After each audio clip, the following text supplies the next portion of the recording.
ಆತಿಥ್ಯ ವಹಿಸಿರುವ ಮಾಲಿಂಗ ಮಾಸ್ಮತಿಗಳ ಕಾರ್ಯಕ್ರಮವನ್ನು ಯಶಸ್ವಿಯಾಗಿ ಉದ್ಘಾಟನೆಗೊಳಿಸೋಣ.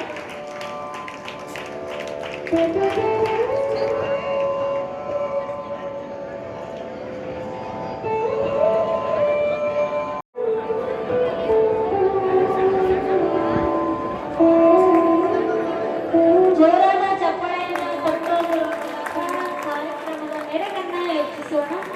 ಆದ್ದರಿಂದ ಎಲ್ಲ ವಿದ್ಯಾರ್ಥಿಗಳು ಹಿಂದೆ ಕೂತ್ಕೊಂಡಿರ್ತಕ್ಕಂಥ ವಿದ್ಯಾರ್ಥಿಗಳು ಕೂಡ ಚಪ್ಪಾಳೆಯನ್ನು ತಟ್ಟುವುದರ ಮೂಲಕ ಇನ್ನೂ ಈ ಒಂದು ವೇದಿಕೆಯ ಹಂತವನ್ನು ಹೆಚ್ಚಿಸೋಣ.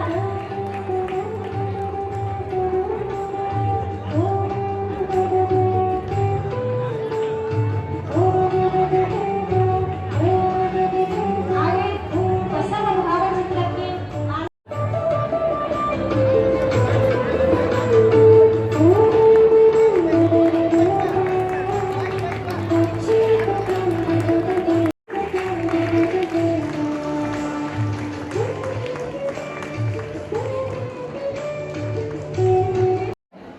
ವೇದಿಕೆ ಬಂದಿರುವಂತಹ ಎಲ್ಲ ಗಣ್ಯಮಾನ್ಯರಿಗೆ ತುಂಬ ಹೃದಯದ ಧನ್ಯವಾದಗಳನ್ನು ಸಲ್ಲಿಸುತ್ತ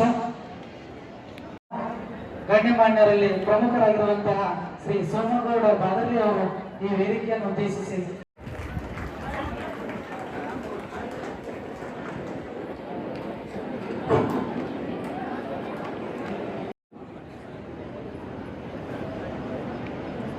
LBK ಮಹಾವಿದ್ಯಾಲಯವನ್ನು ಅಂತಿಮ ಒಂದು ವರ್ಷದ ವಿದ್ಯಾರ್ಥಿಗಳಿಗೆ ಬೀಳ್ಕೊಡುವ ಸಮಾರಂಭ. ಕಿರಿಯರೆಲ್ಲ ಶಿವಭಕ್ತರಕ್ಕಿಂತ ಹಿರಿಯರೆಲ್ಲ ಎನ್ನ ಮನಸಾಕ್ಷಿ ನಿಮ್ಮ ಪಾದ ಸಾಕ್ಷಿ ಕೂಡಲ ಅವರನ್ನ ಮತ್ತು ಎಲ್ಲ ವಚನಕಾರರನ್ನ ನೆನೆಯುತ್ತಾ ಈ ಒಂದು ಸುಂದರವಾದ ಕಾರ್ಯಕ್ರಮದಲ್ಲಿ ಆಗಮಿಸಿರುವಂತಹ ಪರಮ ಪೂಜಾ ವಿಷಯದಲ್ಲಿ ನನ್ನ ಬಸವ ಚಾರಿಟಬಲ್ ಟ್ರಸ್ಟ್ ಅನ್ನ ಪರಿಚಯಿಸುವಂತಹ ಕೆಲಸವನ್ನ ಮಾಡ್ತೇನೆ. 2005ರಲ್ಲಿ ಕೇವಲ 18 ಧರ್ಮದರ್ಶಿಗಳಿಂದ ಆರಂಭವಾದಂತಹ ಬಸವ ಚಾರಿಟಬಲ್ ಟ್ರಸ್ಟ್ ಸುಮಾರು 21 ವರ್ಷಗಳಿಂದ ಬಡ ಮತ್ತು ಗ್ರಾಮೀಣ ಮಕ್ಕಳಿಗೆ ಉಚಿತ ಪ್ರಸಾದ ನಿಲಯವನ್ನು ನೀಡುತ್ತಿರುವಂತಹ ಹೈದರಾಬಾದ್ ಕರ್ನಾಟಕದ ಏಕೈಕ ಸಂಸ್ಥೆ ಅಂದ್ರೆ ಅದು ನನ್ನ ಬಸವ ಚಾರಿಟಬಲ್ ಟ್ರಸ್ಟ್ ಅಂತ ಹೇಳಕ್ಕೆ ನನಗೆ ತುಂಬಾ ಸಂತೋಷ ಆಗುತ್ತೆ. ಇಲ್ಲಿ ಯಾವುದೇ ಜಾತಿ ಮತ ಧರ್ಮ ಲಿಂಗ ಭೇದ ಭಾವ ಇಲ್ಲದೆ ಕೇವಲ ಪ್ರಸಾದ ಮಾತ್ರವಲ್ಲ ಮಕ್ಕಳಿಗೆ ಒಳ್ಳೆಯ ಸಂಸ್ಕೃತಿಯನ್ನು ಕಲಿಸುವಂತ ಟ್ರಸ್ಟ್ ಬಸವ ಚಾರಿಟಬಲ್ ಟ್ರಸ್ಟ್. ಇದು ಒಂದು ತ್ರಿರತ್ನ ದಾಸೋಹಿ ಅಂತ ಕರೀಬಹುದು. ಒಂದು ಅನ್ನ ದಾಸೋಹಿ, ಇತ್ತೀಚೆಗೆ 5 ವರ್ಷಗಳಿಂದ ಬಾಲಕಿಯರಿಗೆ ನೀಲಾಂಬಿಕಾ ಪ್ರಸಾದ ನಿಲಯ ಅಂತೇಳಿ ಸ್ಥಾಪನೆ ಮಾಡಿರುವಂತಹದ್ದು. ಒಂದು ಮಗುವಿಗೆ ಸುಮಾರು 15,000 ರೂಪಾಯಿ ಖರ್ಚು ಬರುತ್ತೆ. ಆ 15,000 ರೂಪಾಯಿಯನ್ನ ಮಕ್ಕಳ ಜೊತೆಗೆ ಇಸ್ಕೊಳ್ಳದೆ ನಮ್ಮ ಧರ್ಮದರ್ಶಿಗಳು, ಡಾಕ್ಟರ್ಗಳು, ದಾನಿಗಳು ಕೊಡುವುದರ ಮೂಲಕ ವಿಶೇಷವಾಗಿ ನಮ್ಮ ಮುಕ್ತ ಸವಲತ್ತು ಬ್ಯಾಂಕ್ ಅನ್ನ ಸಹಾಯದೊಂದಿಗೆ ಮಕ್ಕಳಿಗೆ ಪ್ರಸಾದ ನಿಲಯವನ್ನು ನೀಡುತ್ತಿರುವಂತಹ ಒಂದು ಸಂಸ್ಥೆ.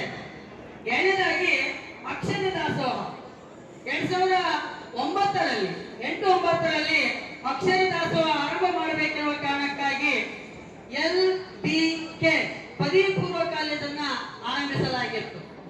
LBK ಅಂದ್ರೆ ಈ ಒಂದು ಕಾಲೇಜನ್ನ ಆರಂಭ ಮಾಡುವುದಕ್ಕೆ ಹಣಕಾಸಿನ ವ್ಯವಸ್ಥೆ ಬೇಕಾಗಿತ್ತು.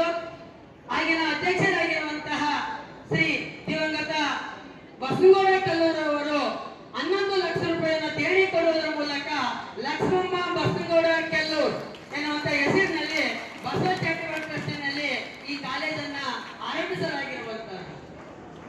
ಆರಂಭದಲ್ಲಿ ಕೇವಲ 40 ವಿದ್ಯಾರ್ಥಿಗಳಿಂದ ಆರಂಭವಾದ LBK ಪದವಿ ಪೂರ್ವ ಕಾಲೇಜು ಇಂದು 600 ವಿದ್ಯಾರ್ಥಿಗಳ ಪ್ರವೇಶವನ್ನು ಪಡೆದುಕೊಂಡಿದೆ ಅಂತ ಹೇಳಕ್ಕೆ ತುಂಬಾ ಸಂತೋಷವಾಗುತ್ತೆ. ಜೊತೆಗೆ ಪ್ರಥಮ ಬ್ಯಾಚ್ನಲ್ಲೇ ವಿದ್ಯಾರ್ಥಿ ಶಿವರಾಮ್ ರೆಡ್ಡಿ ಅನ್ನುವಂತ ವಿದ್ಯಾರ್ಥಿ ತಾಲೂಕಿಗೆ ಪ್ರಥಮ ಬಂದ. ಇತ್ತೀಚೆಗೆ ಆತ CA ಕೂಡ ಪಾಸ್ ಆಗಿ ಸಿಂಧನೂರಿನಲ್ಲಿ ಒಬ್ಬ ಚಾರ್ಟರ್ಡ್ ಅಕೌಂಟ್ ಆಗಿ ಕೆಲಸ ಮಾಡ್ತಿದ್ದಾನೆ ಅಂತ ಹೇಳೋದಕ್ಕೆ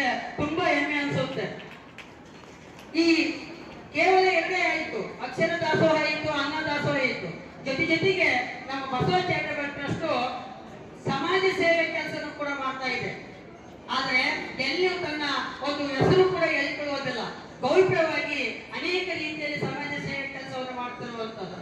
ಉದಾಹರಣೆಯಾಗಿ ಹೇಳೋದಾದ್ರೆ ಎರಡು ಮಾತ್ರ ಹೇಳೋದಾದರೆ, ಕೊರೋನಾ ಬರೋದಕ್ಕಿಂತ ಮುಂಚಿತವಾಗಿ ಬಸವ ಚಾರಿಟೇಬಲ್ ಟ್ರಸ್ಟ್, ಮುಕ್ತ ಬ್ಯಾಂಕು ಮುಂತಾದ ಒಂದು ಸಹಕಾರದೊಂದಿಗೆ IMA Indian medical association IMA ವತಿಯಿಂದ ಕೊರೋನಾದ ಬಗ್ಗೆ ಜಾಗೃತಿಯನ್ನು ಮೂಡಿಸುವಂತಹ ಕೆಲಸ ಇಡೀ ಸಿಂಧನೂರಿನ 32 ವಾರ್ಡ್ಗಳಲ್ಲಿ ಮನೆ ಮನೆಗೆ ಕರಪತ್ರ ಹಂಚಿದಂತಹ ಒಂದು ಸಂಸ್ಥೆ, ಕೊರೋನಾವನ್ನ ಒಂದು ಜಾಗೃತಿ ಮೂಡಿಸುವಂತ ಕೆಲಸ ಮಾಡಿರುವಂತದ್ದು. ನೆರೆಹೊರೆ ಆದಂತಹ ಸಂದರ್ಭದಲ್ಲಿ ನೆಲವಾಗಿ ಅನ್ನುವಂತ ಗ್ರಾಮಕ್ಕೆ ಹೋಗಿ ಸುಮಾರು ಒಂದು 100 ಚೀಲದವರೆಗೆ ಅಕ್ಕಿಯನ್ನ ಮನೆ ಮನೆಗೆ ಹಂಚಿರುವಂತಹ ಸಂಸ್ಥೆ ಅದು ನನ್ನ ಬಸವ ಚಾರಿಟೇಬಲ್ ಟ್ರಸ್ಟ್ ಅಂತ. ಜ್ಯೋತಿ ಮಾತ್ರ ಜ್ಯೋತಿಯನ್ನು ಹಚ್ಚಬಲ್ಲದು. ಈ LBK ಅನ್ನುವಂತ ಜ್ಯೋತಿ ಸೃಷ್ಟಿ ಅನ್ನುವಂತ ಜ್ಯೋತಿಯನ್ನು ಹಚ್ಚಿದೆ, ತೃಪ್ತಿ ಅನ್ನುವಂತ ಜ್ಯೋತಿ ಹಚ್ಚಿದೆ, ಇವತ್ತು ಮಾತೃಶ್ರೀ ಎಜುಕೇಶನ್ ಟ್ರಸ್ಟ್ ಅನ್ನುವಂತ ಜ್ಯೋತಿಯನ್ನು ಹಚ್ಚಿದೆ. ಇದರ ಒಂದು ಸಹಕಾರದಿಂದ ನಮ್ಮೆಲ್ಲರ ತಾಯಂದಿರ ನೆನಪಿಗಾಗಿ, ನಮ್ಮ ಅಮ್ಮಂದರ ನೆನಪಿಗಾಗಿ ಮಾತೃಶ್ರೀ ಎಜುಕೇಶನ್ ಟ್ರಸ್ಟ್ ಅನ್ನ ಆರಂಭ ಮಾಡಿರುವಂತದ್ದು. ಅದರ ಅಡಿಯಲ್ಲಿ ನೋಬೆಲ್ ಮಹಾವಿದ್ಯಾಲಯ ಎನ್ನುವಂತ ಆರಂಭ ಮಾಡಿ ಸುಮಾರು 8 ವರ್ಷಗಳಿಂದ ಸಿಂಧನೂರಿನಲ್ಲಿ ಒಂದು ಪ್ರತಿಷ್ಠಿತ ಸಂಸ್ಥೆ ಅಂತ ಹೇಳೋದಕ್ಕೆ ತುಂಬಾ ಹೆಮ್ಮೆ ಅನಿಸಿಕೊಳ್ಳುತ್ತೆ. ಅಲ್ಲಿ ಕೂಡ ಇವತ್ತು 600ಕ್ಕೂ ಹೆಚ್ಚು ವಿದ್ಯಾರ್ಥಿಗಳು ಓದ್ತಾ ಇದ್ದಾರೆ. ಒಟ್ಟಿನಲ್ಲಿ LBK ಮತ್ತು ನೋಬೆಲ್ ಕಾಲೇಜಿನಲ್ಲಿ 1200 ವಿದ್ಯಾರ್ಥಿಗಳು ಓದ್ತಿದ್ದಾರೆ ಅಂತ ಹೇಳೋದಕ್ಕೆ ನನಗೆ ತುಂಬಾ ತುಂಬಾ ತುಂಬಾ ಸಂತೋಷ ಆಗುತ್ತೆ. ಇದಕ್ಕೆ ಬಹಳ ಜನರ ಸಹಕಾರ ಕೂಡ ಇರುವಂತದ್ದು. ಕೇವಲ ಅಂಕೆ ಸಂಖ್ಯೆ ಅಲ್ಲ, ಫಲಿತಾಂಶದಲ್ಲಿ ಕೂಡ ನಮ್ಮ ಸಂಸ್ಥೆ ಬಹಳ ಉತ್ತಮವಾದ ಸಾಧನೆ ಮಾಡಿರುವಂತಹದ್ದು. ಮೊನ್ನೆ ತಾನೇ 2025ರಲ್ಲಿ ಬಂದಿರುವಂತಹ ದ್ವಿತೀಯ PUCಯ ವಾರ್ಷಿಕ ಪರೀಕ್ಷೆಯಲ್ಲಿ ವಾಣಿಜ್ಯ ವಿಭಾಗದಲ್ಲಿ ಸಿಂಧನೂರಿಗೆ ಪ್ರಥಮ ಸ್ಥಾನ, ರಾಯಚೂರು ಜಿಲ್ಲೆಗೆ ದ್ವಿತೀಯ ಸ್ಥಾನವನ್ನು ಪಡೆದುಕೊಂಡಿರುವ ಸಂಸ್ಥೆ ಅದು LBK ಕಾಲೇಜು. ಜೊತೆಗೆ ಪ್ರಥಮ ಸ್ಥಾನದಲ್ಲಿ 2 ವಿದ್ಯಾರ್ಥಿಗಳಿದ್ದಾರೆ. ಆ 2 ವಿದ್ಯಾರ್ಥಿಗಳು ನನ್ನ ಕಾಲೇಜಿನವರು ಅಂತ ಹೇಳಕ್ಕೆ ನನಗೆ ತುಂಬಾ ಸಂತೋಷವಾಗುತ್ತೆ. ಹಾಗೆ ಆಟೋಟದಲ್ಲಿ, ಸಾಂಸ್ಕೃತಿಕ ಕಾರ್ಯಕ್ರಮದಲ್ಲಿ, ವಿಶೇಷವಾಗಿ ನನ್ನ ನೋಬಲ್ ಡಿಗ್ರಿ ಕಾಲೇಜು ಇಡೀ ರಾಯಚೂರು ಆದಿಕವಿ ಮಹರ್ಷಿ ವಾಲ್ಮೀಕಿ ವಿಶ್ವವಿದ್ಯಾಲಯದಲ್ಲಿ NSS ಅಂದರೆ ಅದು ನೋಬೆಲ್ ಕಾಲೇಜ್ ವಿದ್ಯಾರ್ಥಿಗಳು ಮಾಡಿದಂಗೆ ಮಾಡಬೇಕು ಅನ್ನುವಂತ ಹೆಸರು ಗಳಿಸಿಕೊಂಡಿದ್ದು ನನಗೆ ಸಂತೋಷ. ಸುಮಾರು ಬೇರೆ ಬೇರೆ ಸಂಸ್ಥೆಯವರು ಕೂಡ ಸಾಕಷ್ಟು ಜನ ನಮ್ಮ ಪ್ರಾಂಶುಪಾಲರಿಗೆ, NSS ಅಧಿಕಾರಿಗಳಿಗೆ ಫೋನ್ ಮಾಡಿ ಮಾಹಿತಿಯನ್ನು ಕೇಳಿ ಯಾವ ರೀತಿ ಕಾರ್ಯಕ್ರಮವನ್ನ ರೂಪಿಸಬೇಕು ಅಂತ ಹೇಳಿಕೊಟ್ಟಿರುವಂತದ್ದು. ಇಲ್ಲಿವರೆಗೆ 3 ಗ್ರಾಮದಲ್ಲಿ ಮಾಡಿದ್ದೇವೆ. 1 ಗೊರವಾಡ್, 2 ಮಾಗಸೂರ, 3 ಬಸಾಪುರ ಈಜಿ. 3 ಗ್ರಾಮದ ಜನರು ಇವತ್ತಿಗೂ ನೆನೆಸ್ತಾರೆ. ಮೊನ್ನೆ ಬಸಾಪುರದಲ್ಲಿ SSC ಆದೋಳಕ್ಕೆ ಕಾರಣಕರ್ತರಾಗಿರುವಂತಹ ನಮ್ಮ ರಮೇಶ್ ಉಂಬಳುಟಿ ಅಣ್ಣನಿಗೆ ಜೋರಾಗಿ ಚಪ್ಪಾಳೆ. ಹಗಲು ರಾತ್ರಿ ನಮ್ಮ ಜೊತೆಗೆ ಕೈ ಜೋಡಿಸಿ ಕಾರ್ಯಕ್ರಮವನ್ನು ಯಶಸ್ವಿಗೊಳಿಸಿದ್ರು. ಬರುವಾಗ ನಮ್ಮ ವಿದ್ಯಾರ್ಥಿಗಳಿಗೆ ಪುಷ್ಪವನ್ನ ಹಾಕೋದ್ರ ಮೂಲಕ ಕೊಟ್ಟರು.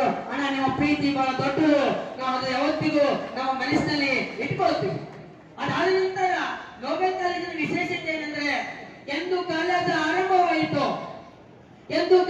ಆರಂಭವಾಯಿತು ಅಂದಿನಿಂದ ಇಂದಿನವರೆಗೆ ಪ್ರತಿದಿನ CET ಹೇಳುವಂತಹ ಹೈದರಾಬಾದ್ ಕರ್ನಾಟಕದ ಏಕೈಕ ಕಾಲೇಜು ಅಂದ್ರೆ ಅದು ನನ್ನ ಕಾಲೇಜು ಅಂತ ಹೇಳ್ಕೊಳ್ತೀನಿ.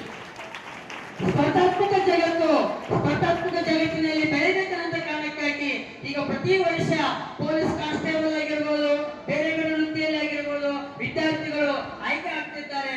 ಈ ಬಸವ ಚಾರಿಟೇಬಲ್ ಟ್ರಸ್ಟಿನ ಬೆವರಿನ ಹನಿ ಈಗ ಸಾರ್ಥಕವಾಗ್ತಾ ಇದೆ. ಇದಕ್ಕೆ ಕಾಣದ ಕೈಗಳ ಕೆಲಸ ಬಹಳಷ್ಟಿದೆ. LBK ಲಕ್ಷ್ಮಮ್ಮ ಬಸವಗೌಡ ಕಲ್ಲೂರವರ ಒಂದು ಪ್ರಯತ್ನ, ಸಿಂಧಗೌಡ ಚಿಂಚಿಂಪಿ ಅವರ ಒಂದು ಪ್ರಯತ್ನ, K ಗೋಲ್ಡೆಡ್ಡಿ ಅವರ ಒಂದು ಪ್ರಯತ್ನ, ಇತ್ತೀಚೆಗೆ ನಮ್ಮನ್ನು ಅಗಲಿದಂತಹ ನನ್ನ ತಂದೆಯ ಸ್ಥಾನದಲ್ಲಿದ್ದಂತಹ P ದುರ್ಬದಪ್ಪಣ್ಣ ಗುರುಕುಂಜಿಯವರ ಒಂದು ಪರಿಶ್ರಮ, ಇವರೆಲ್ಲ ದಿವಂಗತ ಅಲ್ಲದೆ ಇರುವಂತ ಇನ್ನೂ ಉಳಿದ ಅನೇಕ ಧರ್ಮದರ್ಶಿಗಳ ಒಂದು ಪಾತ್ರ ಬಹಳ ದೊಡ್ಡದಿದೆ. ನಾವು ಅದನ್ನ ಮರೆಯುವಂತಿಲ್ಲ. ಅವರ ಒಂದು ಸಹಕಾರದಿಂದಲೇ ಈ ಸಂಸ್ಥೆ ಬೆಳವಣಿಗೆ ಆಗೋದಕ್ಕೆ ಸಾಧ್ಯ. ಒಂದು ಕಾಲದಲ್ಲಿ ಪದವಿ ಪೂರ್ವ ಕಾಲೇಜ್, ಅದಕ್ಕೆ ಬಹಳಷ್ಟು ಜನ ಹೇಳ್ತಿರ್ತಾರೆ, ಹೇಳಿದ್ರೆ ಸತ್ಯನಾರಾಯಣ LBK ಕಾಲೇಜ್ ಸೈಲೆಂಟ್ ಆಗಿಬಿಡ್ತಾರೆ, ಎಲ್ಲದಕ್ಕೂ ಓಕೆ ಓಕೆ ಓಕೆ ಅಂತಾರಂತ. ಯಾಕಂದ್ರೆ ಮಾತು ಮಾಸ್ಟರ್ ಕಾಲೇಜ್ ಅಂತ ಗೊತ್ತಿದೆ ಅವರಿಗೆ, ನಮಗೆ ಸಹಾಯ ಮಾಡಿದ ಕಾಲೇಜ್ ಅಂತ ಗೊತ್ತಿದೆ. ಅದಕ್ಕಾಗಿ ಅವ್ರು ಏನೇ ಎಲ್ವಿಕೆ ಅಂದ್ರೆ ಆಯ್ತು ಕಣ್ಮುಚ್ಚಿ okay okay okay no objection. ಹೌದಾ? ಅಂತಹ ಒಂದು ಸಂಸ್ಥೆ ನನ್ನಂತರನ್ನ ನೂರಾರು ಜನ ಬೆಳೆಸಿರುವಂತಹ ಈ ಸಂಸ್ಥೆಯಲ್ಲಿ ಕೆಲಸ ಮಾಡ್ತೀನಿ ಅನ್ನೋದಕ್ಕೆ ನನಗೆ ಸಂತೋಷ ಆಗುತ್ತೆ. ಮತ್ತು ನನ್ನ ಆಡಳಿತ ಮಂಡಳಿ ಇದೆಯಲ್ಲ, ಹಾಗೂ ಈ ಸಂಸ್ಥೆಯ ಎಲ್ಲ ಉಪನ್ಯಾಸಕರೇ ಹಾಗೂ ವಿದ್ಯಾರ್ಥಿನಿಯರೇ, ಇವತ್ತು ಪರಶುರಾಮ್ ಅವರು ಹೇಳ್ತಾ ಇದ್ರು 6 ವಿದ್ಯಾರ್ಥಿಗಳಿಂದ 600 ಇದ್ದಿದ್ದು 1200 ಆಯಿತು. ಇವತ್ತು ಆ ಸಂಸ್ಥೆಯ ಬೆಳವಣಿಗೆಗೆ ಅದರ ಆಡಳಿತ ಮಂಡಳಿ ಮತ್ತು ಅದರ ಉಪನ್ಯಾಸಕರು ಕಾರಣೀಕರ್ತರು ಅಂದರೆ ತಪ್ಪಾಗಲಿಕ್ಕಿಲ್ಲ. ಹಾಗೆ ಇವತ್ತು ವಿದ್ಯಾರ್ಥಿನಿಯರಿಗೆ ಹೇಳ್ಬೇಕಂದ್ರೆ, ಇವತ್ತು ಹೊಲದಲ್ಲಿ ಕಳೆ ಬೆಳೆಯುತ್ತೆ. ಕಳೆ ಬೆಳಿಬೇಕಾದ್ರೆ ಯಾವ ನೀರು ಗೊಬ್ಬರ ಏನೂ ಬೇಕಾಗಿಲ್ಲ, ತಾನೇ ಬೆಳೆದ್ಬಿಡುತ್ತೆ.